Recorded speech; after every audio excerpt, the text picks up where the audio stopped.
Daily News Central. 14.28 milyones nga balonsang Cebu na kumpiskar sa duwa ka lalaki sa syudad sang Bacolod.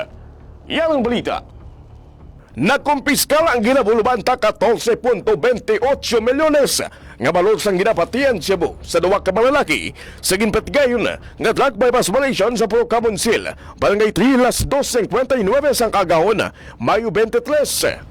Ginkilalang mga suspetsado kay alias John, 29 anyos, kag alias Mark, 34 anyos, nga ginakabi nga street level individual.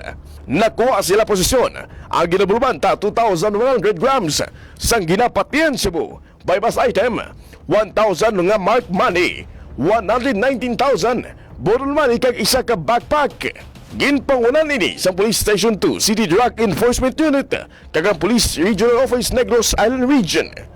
Magapangatubang sa kaso ang mga sospek sa paglapas ng Section 21 sa Idalom sa Republic Act 9165 o Comprehensive Dangerous Drugs Act of 2002. Kaupod si Kadeli Stephen Sanglador. Ako naman si Kadeli Jimmy Salfano para sa balita malapit sa Pumuluyo, Adlaw-Adlaw. Daily News Central. Ang ini nga balita ginadulong sa inyo sang Daily Ads, your daily advertising needs. Daily News Central.